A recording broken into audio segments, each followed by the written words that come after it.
All righty, man. Well, we're all set. Like I said, it's a pleasure to finally meet you. I feel like it's been a long time coming. I've been seeing your stuff, man, for a while now. At least for the past, 6, 7 months, pretty hard. I know you've been kind of really, really grinding the last like 6 months or so. Um, I know that you actually released a book on July 26th. So congratulations on that, right? Um, and then, yeah, man, oops, sorry, did it cut out there a little bit? Sorry about that. A little But bit, yeah, a little no, bit. You're good. yeah, no, but yeah, no, you finished your book on July 26th, if that's correct. And you've been going hard on speaking your message out and really just kind of getting to know people, marketing, kind of what you do. But I really wanted to dive deeper into kind of where you started out and get to know a little bit more about you as a whole. So I know that you are an immigrant. Is that correct? That is Um, correct. so where are you from? Where are you from? So I like to call myself a global citizen, even though now I'm an American citizen, which is fantastic. But I was born in South Africa.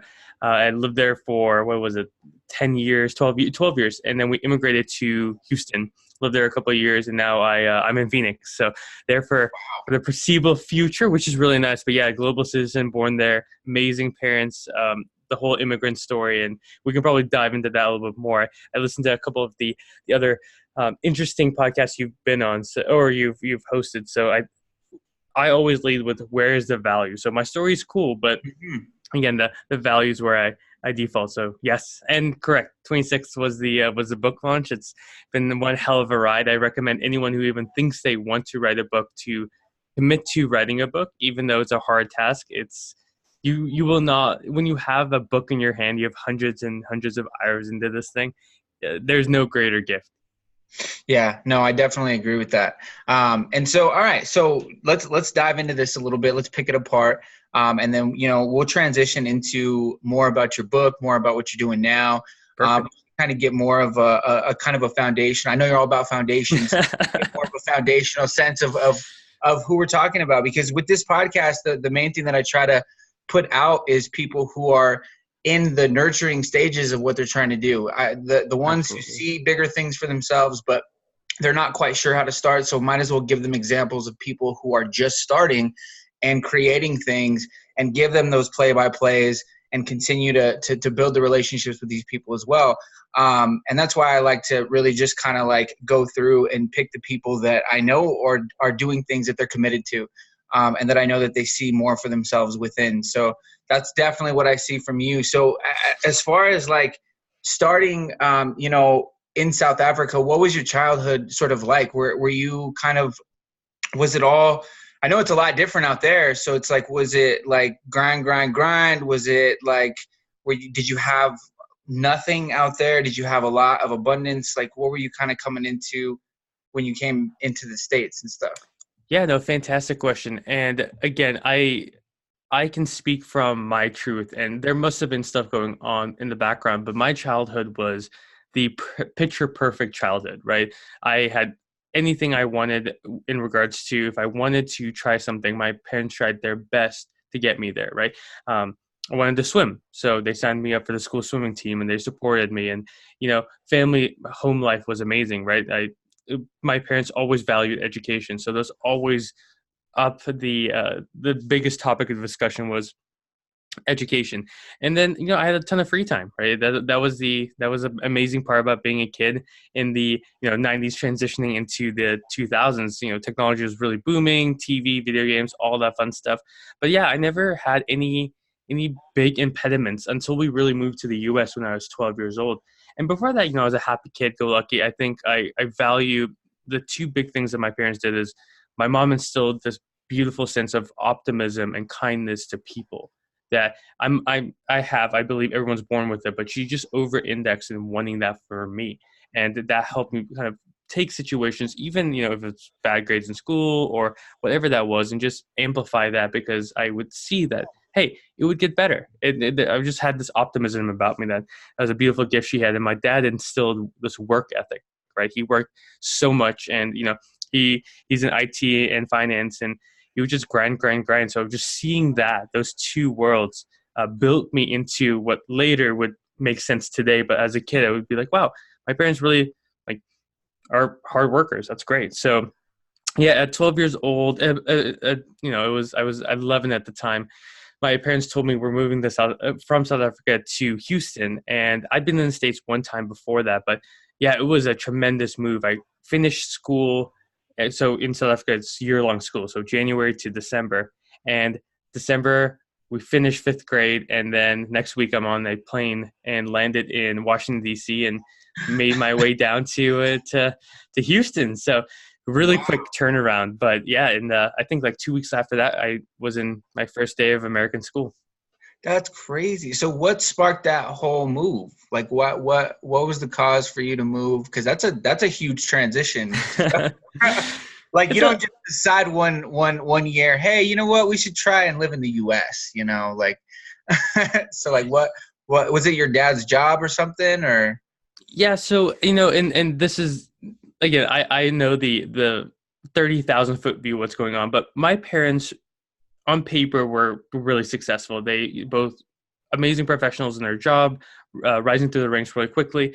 But what my parents decided and what they would see was that there's a shift going on in South Africa, that a lot more corruption was in the system, a lot more unfairness to everyone, right? To classes and races, and they did not want that for us. So my dad was starting to look for opportunities. He was looking at Europe, Australia, and the US. And by far, the US is the hardest one to get into. And, we've been sold on the American dream, and I still believe that to this very day. But that's what ultimately got him to take a lower paying job, move to the US with a company. And from there, he just hustled. That's why we moved to Phoenix, because the company that he was consulting for really liked him and relocated us here and helped us with our green cards and eventually our citizenship. So, it's Nice. for them, it's my dad embodies that long-term thinking of, it might be really bad right now, but it's going to pay off. And he just wanted the best for us. And, to this day, I thank him, because he gave up everything. He gave up his profession to take a lower paying job here in the States. And, now he's started rising through the ranks because of his hard work. But yeah, I mean, it's hard. Like, would I do that? Like, I sure hope so. But no, he did it. Yeah, it's crazy. It's crazy too what we as children, and like what our children like. Well, I know what my children like, what they all intake. You know what I mean? And you don't really notice it until later on. Those things become kind of embedded in who they become. And it's like, okay, they either decide I'm going to be just like that, or I'm going to be not like that at all. Or I'm going to see kind of that common ground and see what I can capitalize on with that. And I know that you kind of are in the whole growth mindset, mode. Would you say that maybe some of that might have sparked it? Like what, because everybody, whenever they say that they are realizing that there's a growth mindset, I didn't really know about growth mindset. Typically, they had a fixed mindset before that. And they didn't realize it. And they're like, oh man, like, or they realize, maybe I did have a growth mindset, I just didn't know what it was. But like, how did you realize that you had a growth mindset, or how did you find out about that? Was that later on? Was that recently? Like, and did that tie in at all into, you having that realization? Yeah. And this is, I mean, I hadn't thought about this memory, I think, ever before. You as you're saying this, I'm trying to like put the pieces together. And my mom said one thing to me once, which said, I will not buy you any toy you want, but I buy you any book you want. And as you're speaking, I'm like, wow, I remember that memory so distinctly. So it must have been embedded from them, because I mean, why would my mom want to buy me books and not, toys? Yeah. So that must have been from her point of view. But it wasn't later on. It was later on when I was in college, and we can. I don't want to jump too far because there's a huge gap between them. But when I got into college, I knew that I wanted to do something different, yet I didn't execute against it. That's why you'll see a lot of my content is about, it's fine to study and plan, but it's better to execute, because I wanted something different from myself. And a growth mindset enables you to get to that point of doing, and then doing, you take over. So I think it's partly what my parents did, and partly for just realizing that you have so much control over life that you don't give yourself credit for. You know, it's the Mhm. fact that I could walk out of this interview right now. Like, that's a choice I could make. And that's super out there, but you can post every day on LinkedIn as well. You could read the books. All the resources in the world are out there, but they're hard Mhm. because it doesn't make sense in the moment to read the books, but it will later on.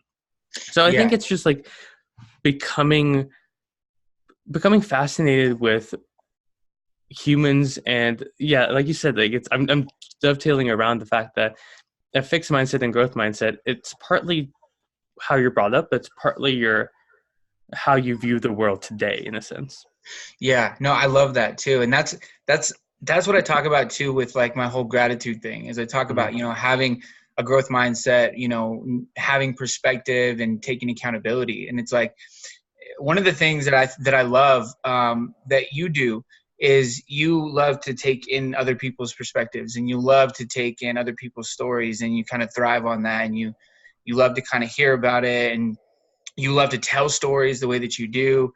But I really do think that it's important. And I think that a lot of people are kind of in the dark about that because I know that I didn't really know about growth and fixed mindsets. And I kind of felt really limited for a long time. I was very optimistic. Like you kind of said earlier, like your mom kind of instilled optimism in you. Like my parents instilled optimism, but they never like were in a position to, take risks. And when they did, they like were playing it safe or, you know what I mean? So it was kind of like a different environment, like you said, like how you're brought up or something. So it's something that you kind of get hit with or you kind of transition into. But when you hit it and you realize that all it takes is that little shift and all of a sudden you have the world in the palm of your hands. It's just kind of crazy the way that that works.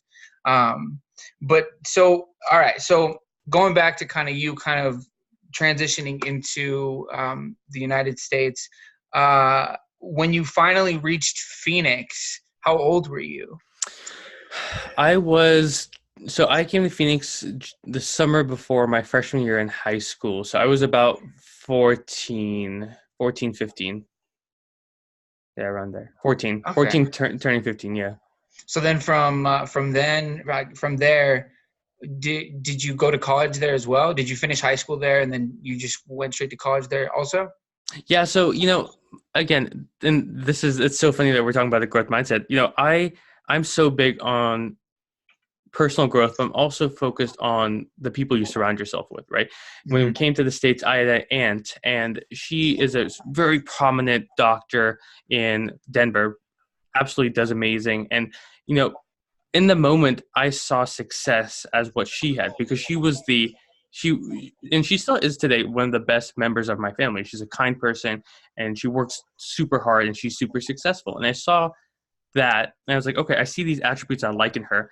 She did it through medicine. Maybe I should do that. So throughout high school, I always had an idea that I would be a doctor and I was dedicated to it. In high school, I was president of a what was it called? It was a healthcare club, a student healthcare club, right? Oh, wow. And I was a member for 2 years and president for 1 year, and was sold on the dream of being a doctor. So finished high school, went to Arizona State, signed up to do a pre-med nutrition route. Oh, I love. ASU? Did you go to ASU? I did, yeah. Oh, did you party up? No, I'm just kidding. you know, Uh, of course, we all had our fun, right? Like it's yeah, a yeah. No. I You gotta have those like those one or two nights, where you just explore a little bit. So I'm gonna be honest. Like my favorite thing in the world, and I get this question quite a bit, whether on podcasts or phone calls, is what's your favorite thing to do? And my favorite thing is people, right? So Yeah. imagine going from I'd maxed out the people I knew in my immediate area in Chandler, which is about 30 minutes away from Tempe, where ASU is, and now I go to the biggest school in the nation where there's 110,000 people.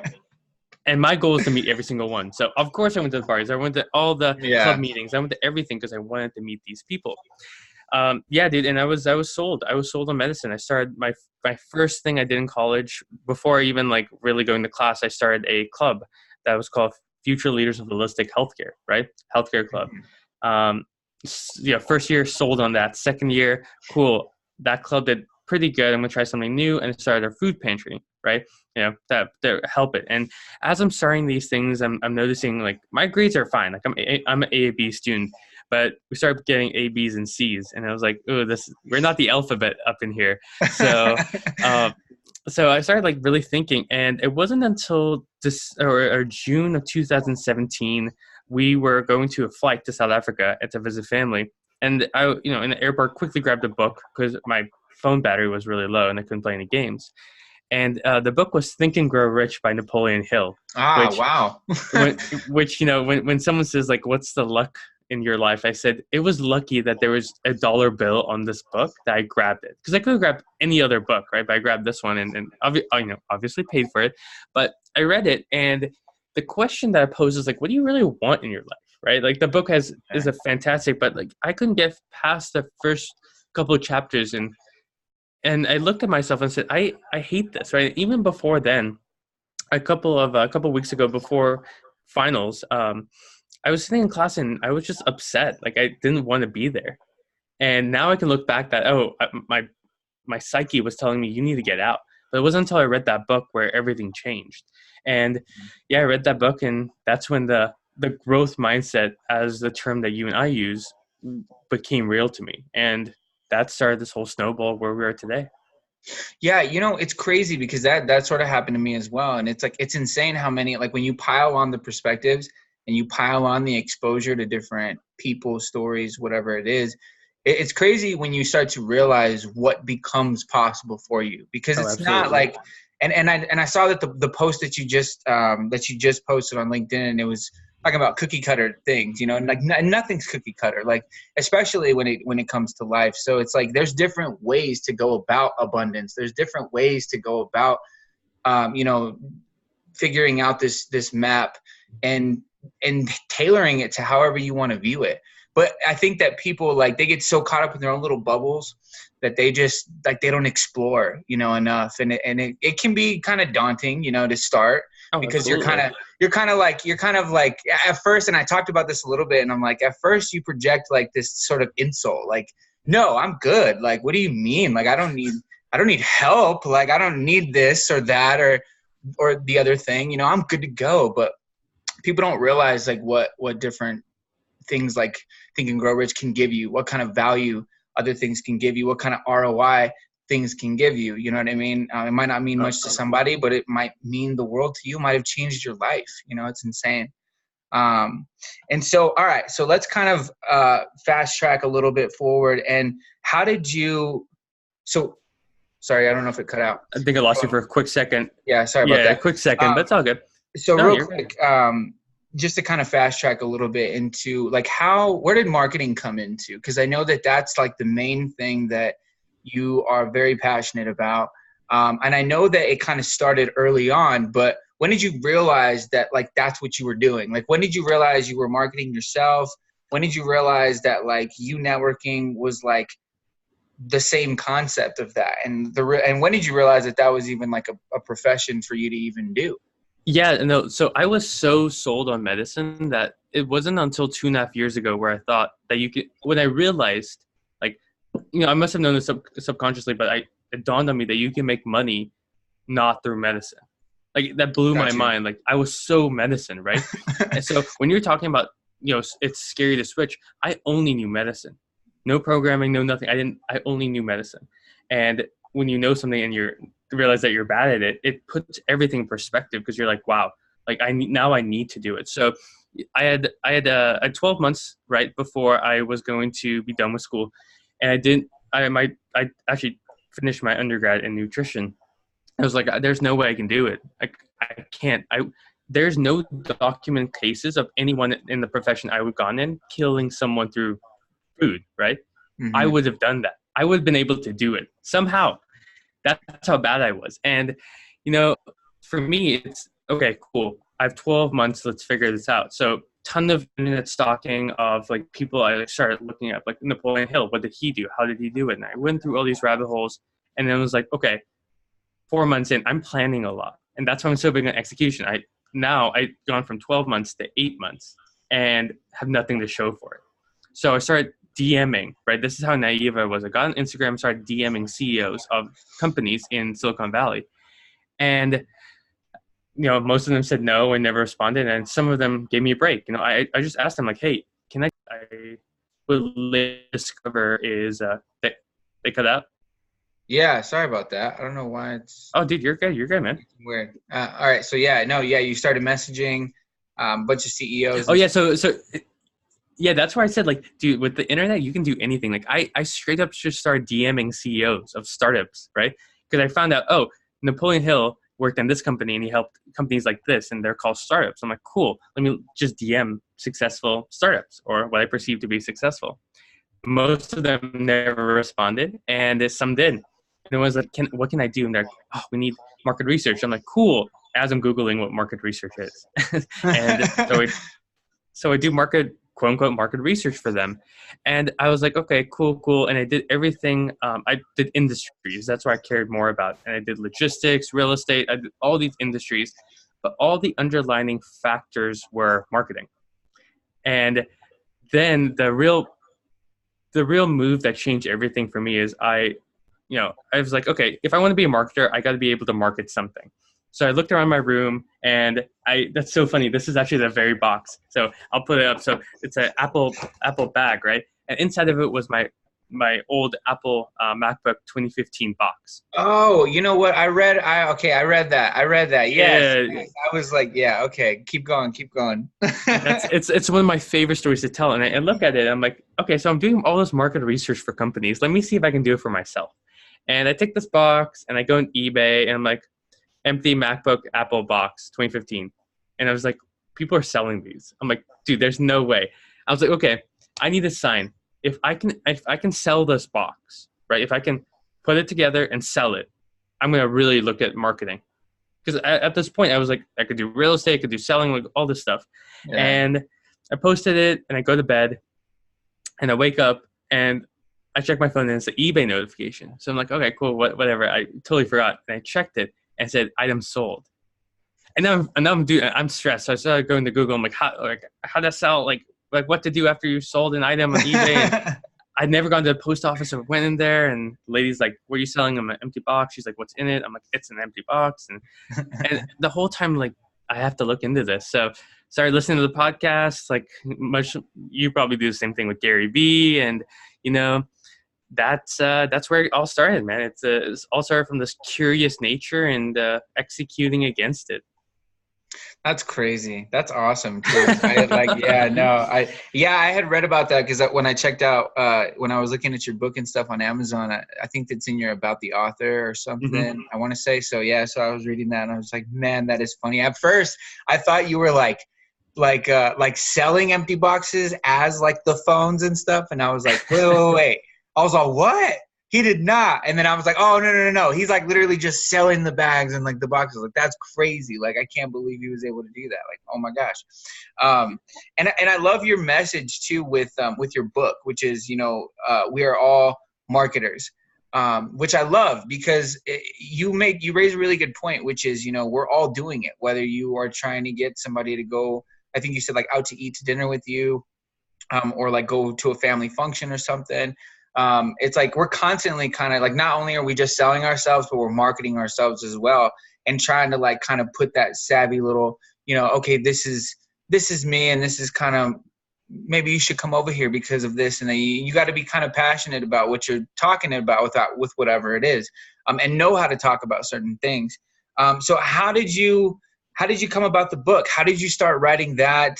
When did that come into your radar? Because I wrote a book as well, and I know that it's not an easy thing to do. There's a lot of like crazy just things that come up, and there's a lot of different things that that you've got to like change, and you got to do this and you got to do that. And so like, how did you even think about, hey, I know enough about this now to write a book? To answer your question, I did not know enough of the marketing to write a book. We're going to put that out there. I didn't at the time, really. So what happened was, I'm doing all these 3 and 6 week and 4 week internships, and I kind of hook up with a couple of people here in Phoenix, and they were starting a company. I helped out, and they did everything. They had a CEO and a programmer, and then there's me. So they're like, oh, here, you can just do the marketing. I was like, perfect. So I started crushing it, and I got us to like 1,000 something followers on Instagram. And it was just me DMing everyone, just talking to people, right? And I reached a certain threshold where at the end of the day, I couldn't do where my knowledge was, what I wanted to get to. So I wanted to get to exponentially more followers, engagement, and brand, but the Yeah. knowledge I had at that point wasn't enabling me to get there. So I, fortunately started posting stuff on LinkedIn, and this professor from Georgetown hit me up, and he said, "Listen, I have this book class, and if you want to join, like we help authors and students write books." And I was like, "Done." I'm like, "Perfect," Yeah. and Oh that's yeah. where it started, right? Like, and then selecting a topic was super easy for me. At this point, I had, at 3 months before I was going to graduate, and I finally had landed a marketing job at the startup we're at today, but I needed more, right? So I had 3 months to really like become an established marketer. So this was like MBA all the way, right? So what I did is I needed to figure out really quickly what would make me the most successful. And that's when I came across the Pareto's principle, the 80-20 rule, right? Yeah. And it's like, okay, cool. I have 3 months. I can't do all the theories and everything that they teach in business school and marketing school. So how about I just ask successful marketers what they did? And that's where I started getting the principles. So the book is We're All Marketers, 20 go-to principles to help you market like a marketer.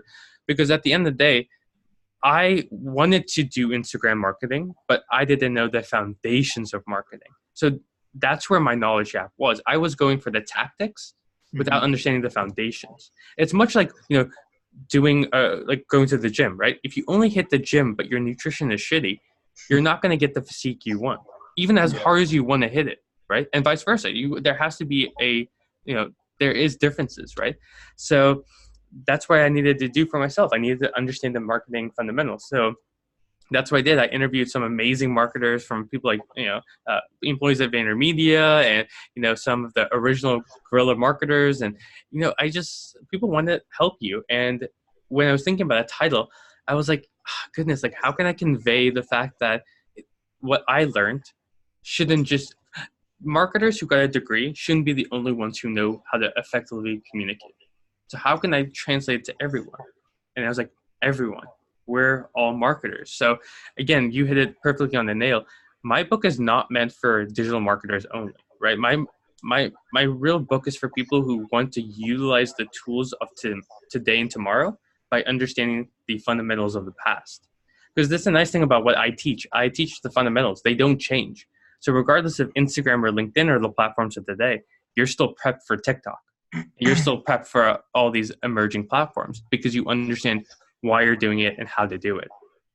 Yeah, exactly. It's almost like a trade, like you're learning something for longevity, and going back to like what what your dad kind of like instilled in you too, which is like that longevity factor. And I think you realize that there is longevity in what you're doing now. So it's like you can now inspire and help other people who are not only afraid to speak their truth, but you can also do it in a way that allows them to feel comfortable to speak their truth and then kind of get the ball rolling. You know what I mean? That's what I love about like what you're doing. And you do it in such a fun way that like makes it almost like personable so that you want to do it with you. So it's like, hey guys, like join me on this because, I'm not perfect. I'm making mistakes too. We're all in this together and we're all kind of learning as we go. And I love that. And I love that encompassing factor because I think that is something where people always want to show that they know everything. They always want to show that they're like the expert in every level of every facet of the thing. And it's like, well, if you can show that you're even just in the process of learning the fundamentals of it, well, then I feel like I'd trust you a lot more than if you were pretending to be an expert on the topic. You know what I mean?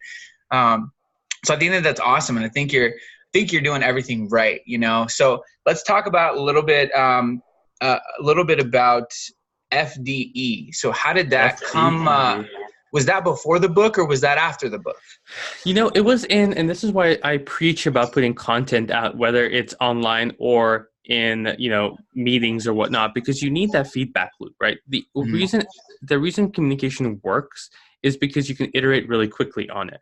right? Before the internet, it's word of mouth with your friends, which you can only get so much data, or you can put it in a magazine, radio, or TV. And it's Now, limited to like the influence that you're restricted to. You know what I and the mean? money, Like, yeah, and the money. exactly. Yeah. Keep going. So Sorry. yeah, no, you're good. Yeah, always chime in. But yeah, no, that was the absolute point. And FDE came out of a just conversation I had with someone where they're like, "Cool, Nico, I'm going to read your book," and that's the conversation that always happens. I'm going to read your book. I understand that foundations, but give me something I can put into practice today. And I was like, okay, cool. FDE. You have to first like understand the foundations, right? Whether it's you and I talking or it's me marketing or putting your brand online, right? You have to understand the foundations because you don't know your goals and how to get there and the steps to, that make people successful in that field. It doesn't matter. It doesn't matter like how much money you throw at it. You're still not going to be successful, um, or time or effort, whatever. And then, Exactly. so you have to get the foundation right. Then you have to get your design right, right? You have to design a plan that's unique for you. Because what foundations are really good at is they give you the broad topics that have been shown to be successful, but they might not be successful for you in the context that you're in. So I that's why love that. I love that. Yeah. I focus on design, because you have to design a plan for you, right? And the reason I didn't put a P in there was because design does go with the plan, but you have to design your mindset around this too, right? Foundations are great, like understanding it, but you don't have like if you don't design a plan for both how you're going to execute and the fact that your mindset has to change, then it doesn't matter if you understand the foundations, right? And then the E was beautiful for me because, again, like this conversation, you have to execute. You can understand everything about the industry. You can plan all you want, but if you don't execute and iterate, it doesn't matter. Because that's the thing about plans. They're great until you start putting them into practice. Then you notice the flaws in them. So the FDE goes with my philosophy on the content feedback loop, which is more or less the same thing, which is you're going to you're going to have an idea, put stuff out there, and then you're going to iterate on top of that idea. So FDE was just an amazing way to put it into context that made sense to, because again, I don't come from marketing, so I don't know the theories behind it. I just know what works. Mm-hmm. And through hundreds and hundreds of hours of study and communication about the subject, that's how I distill everything down into. That's awesome, man. No, I love it. I love it. And I love that what I love about it is it's almost like a constant feedback loop in itself, because it's like the more execution you do, the more you're utilizing the fundamentals, which ultimately is just more practice, which ultimately just leads to the more innovation in the design, which I think people always want to get it perfect. They want everything to be so perfect, man, and I think that causes a lot of hesitation in why they don't execute, because they're like, well, if I could be successful, I might just fail. And it's like, I don't think you realize that that's a part of the game. You just got to keep innovating. You got to keep doing things that are going to constantly keep perpetuating those fundamentals. You got to keep kind of reevaluating the plans. You got to keep tailoring the plans, because like you said, your mindset changes, you change, you grow with the thing that you're doing. And if you can't sort of accommodate to the adaptation aspect of it all, then you might just fall by the wayside. You might get intimidated. You might, continue to not move the needle at all.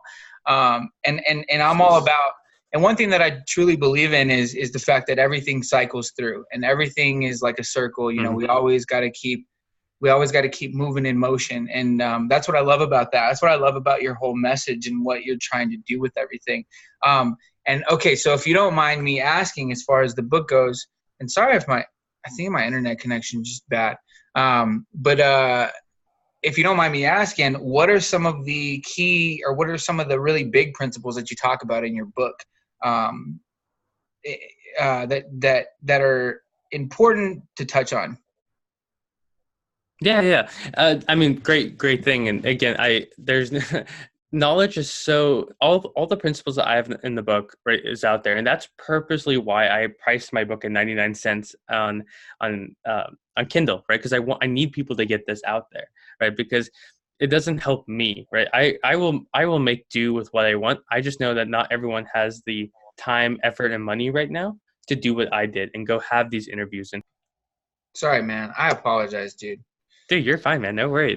Now, give me a couple seconds to think about them. But if I were to give you three like principles that I know could be beneficial to your audience, would be one, understand that the lines between digital and physical have been totally changed, right? So the first principle in the book is the new social, because I need people to understand that social media dictates a lot more than you think.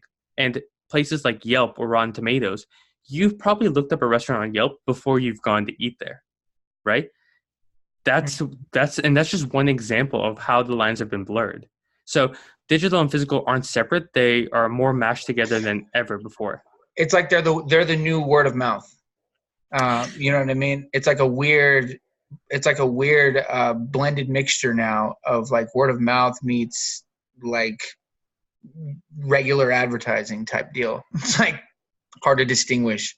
Yeah, and that's the thing. It's again, you're on point. It's very hard to distinguish between those two because we're getting so. I mean, dude, our phones, like you and I, connected through an online platform. Like we're not physically in the same place, and this would have been so hard to do pre-internet and social. So that's just one example.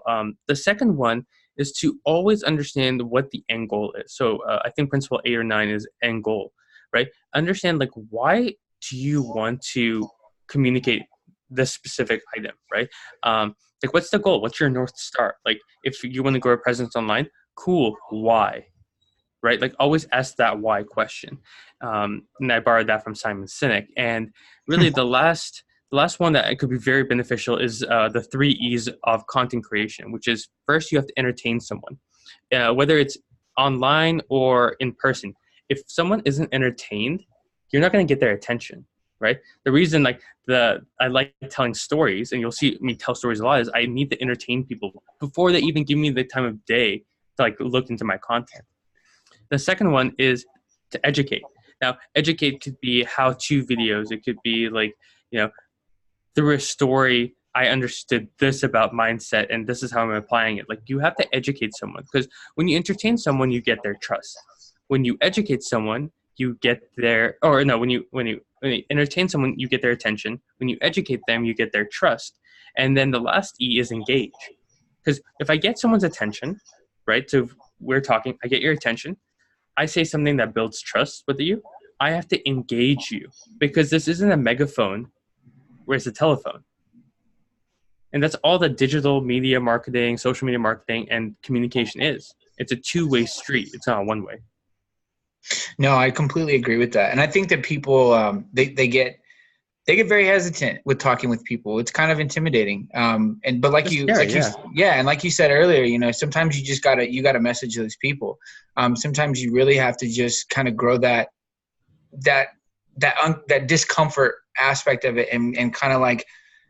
And one thing that I've noticed is like you almost have to do what you feel is correct, like without that hesitation behind it. Because there's a lot of times where you're going to want to message somebody, or you're going to want to comment on something, and you're going to be like, no, I might get some hate on that, or no, I don't know if people are going to understand what I mean, or like, you know what I mean? And so they don't post the things that they actually are. They don't post like the them that they really want to put out. And so instead they start posting things that they think people will like, or they think, you know what I mean? Like, and it won't be in a way that is entertaining or educational or engaging. It's just more like, oh, like I said earlier, like, oh, I'm the expert. Here's what you got to do, blah, blah, blah. Like there's nothing that's allowing you to kind of resonate with the humility part of who they are as a person.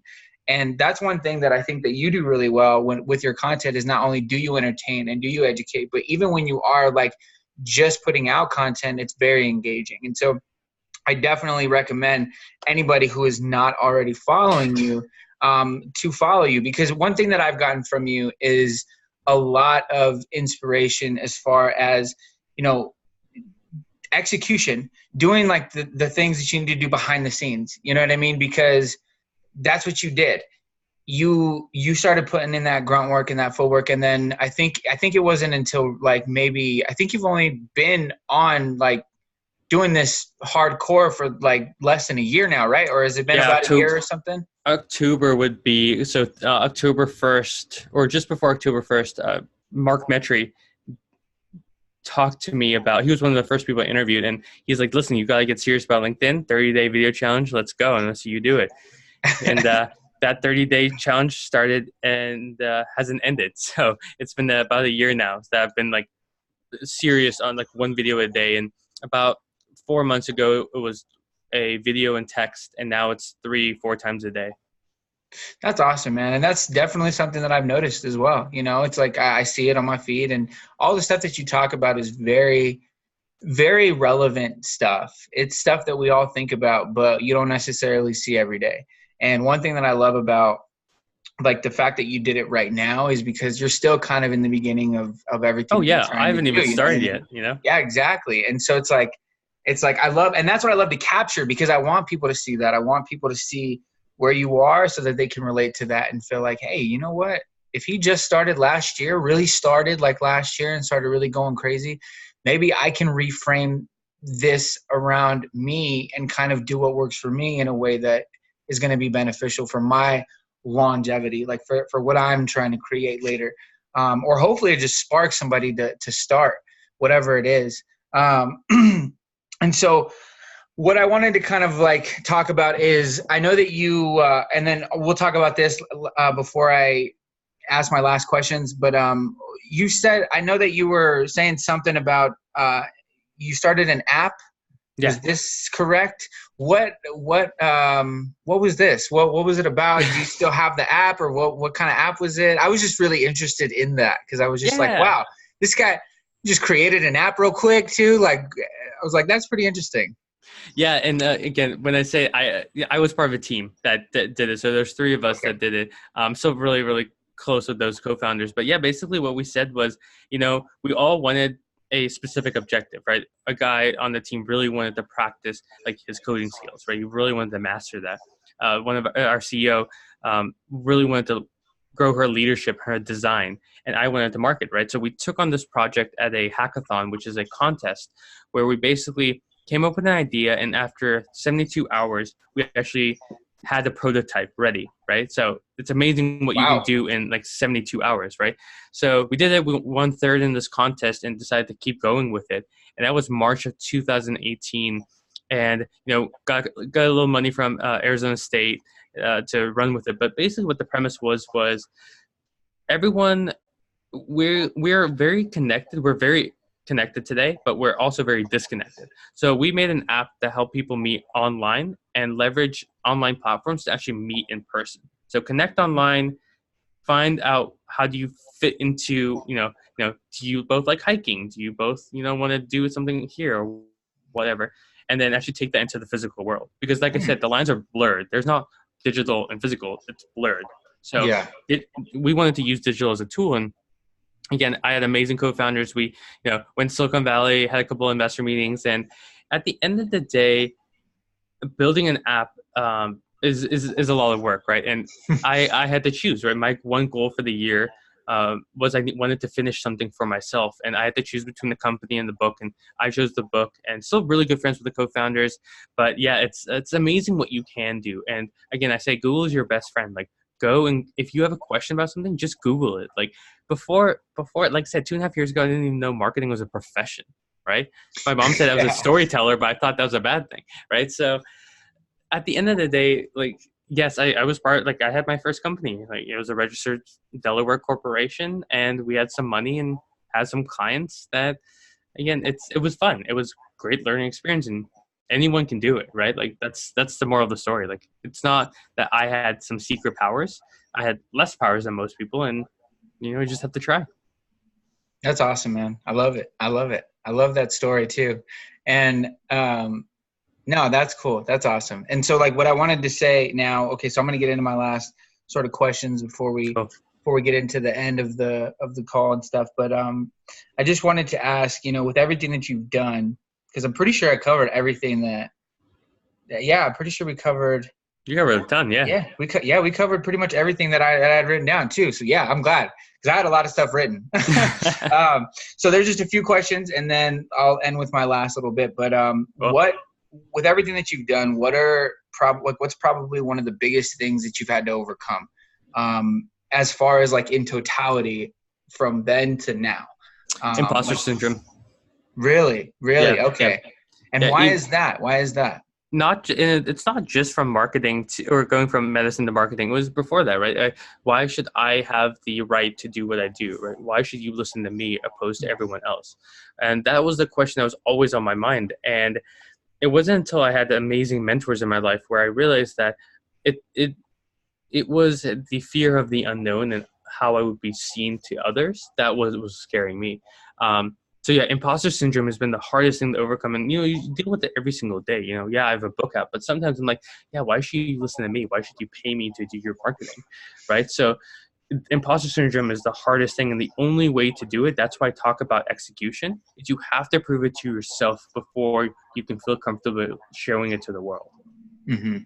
Yeah, I agree with that too. And yeah, and so that is one of the hardest things too, is because It's you the are, hardest. yeah, you are scared of like how you're going to be seen. One thing that I always emphasize is everything's been kind of told already, just not through your eyes and like not through your perspective. And Absolutely. one thing that's hard to go along with that though is valuing your worth on top of it, because I think that it's really easy to think, oh, I'm entitled to my opinion, I'm entitled to speech, to speak out, but like to value your actual worth enough to be like, yeah, pay me for your marketing.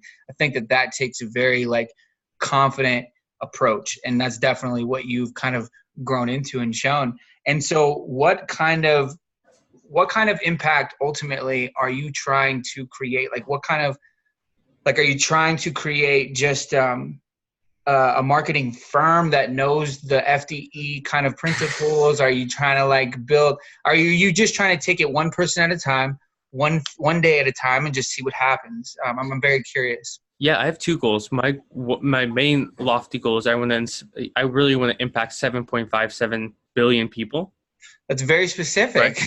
But that, I think last time I checked, that's the Yeah. number of people alive. I want to impact everyone in a positive way, right? Yep. But more on the realistic approach, I just want to inspire every single person that I meet and leave them better than I found them, right? Even if it's like a small tip or it's like my smile, whatever that is, I just want to inspire and leave people better than I found them. Today it looks like marketing. Tomorrow could look like something else, right? That's always changing, but my goals are very, very simple. Find the problems that the world's facing, try connect the people, because I'm not the smartest man in the world. I understand that. Get the smartest people I know to help me fix this problem, and let's just make the world a better place, right? You know, there's a lot of people viewing the world right now as negative, and there's a lot of negative elements to it, but it's way better than it has been statistically. So, I just want to add a little bit to the conversation, and if my lasting memory for what I did is I impacted one person in a positive way, perfect. If it's 7.57, perfect. Really, my goal is just like leave the world better than I found it. That's awesome, man. And I totally resonate with that too, because I'm kind of the same way, and I'm a big believer in energy, and how that plays a huge part in the way that you lead people and the way that you interact with people as well. And you can always tell when somebody's got like really high energy or really low energy, or is really like, is really all about it, or is really just kind of like, okay, you're depleting my stuff a little bit. You need to like get out of here.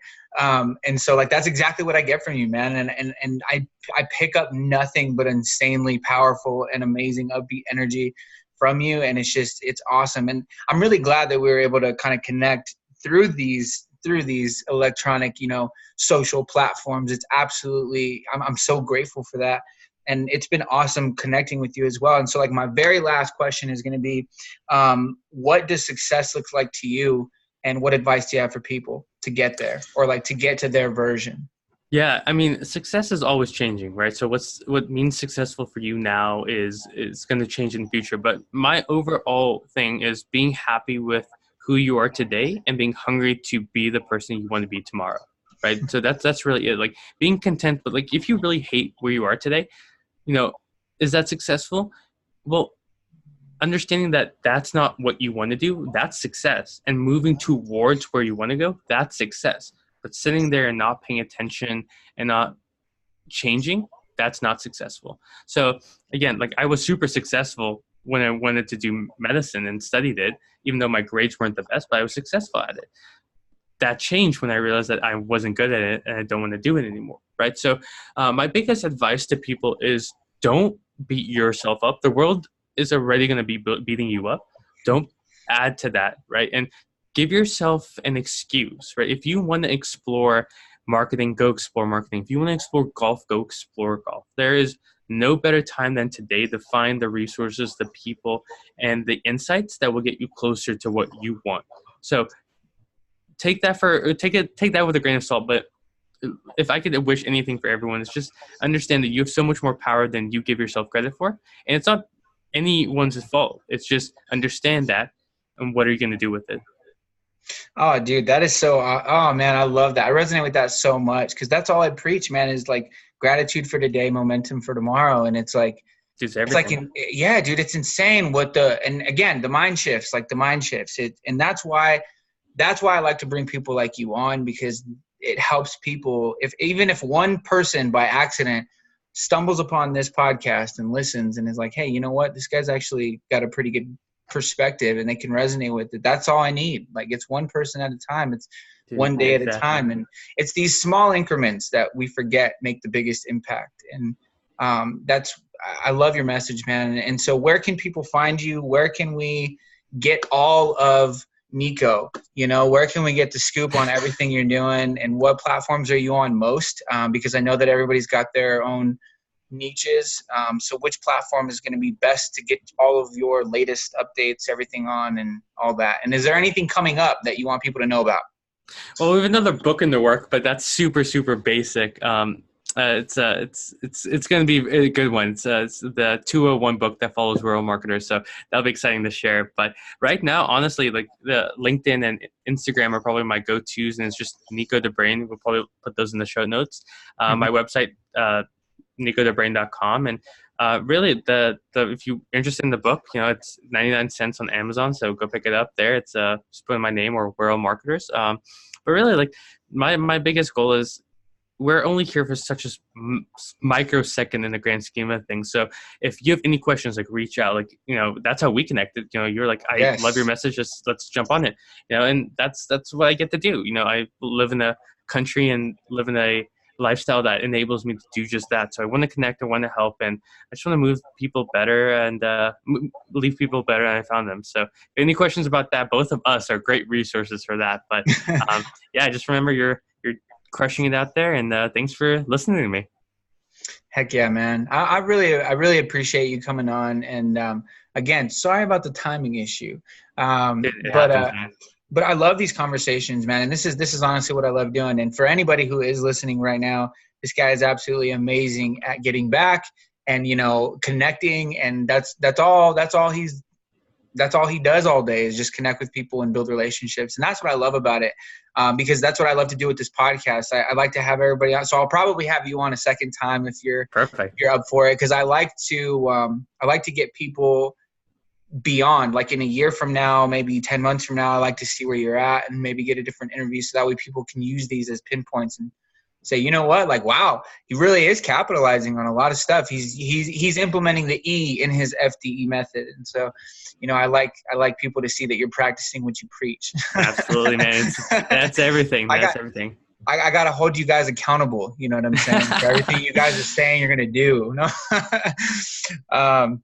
But no, thank you, man. I really appreciate you coming on. We totally hit every single thing. And I look forward to, just getting to know you more in the future and continuing to build this relationship. And so if there's anything that you need, and if there's anything that you want to promote, please feel free to reach out to me, and we can get it on this podcast, and we can, help the listeners even further with anything that you're doing. And that way they're aware of what you're doing also. So, dude, I appreciate that so much, man. Thank you. Yeah, man, good vibes. And I'll be reaching out to you every now and again, but thank you again, brother. And we'll talk soon. Awesome, dude. Thank you so much, man. All right. Later, man. Peace.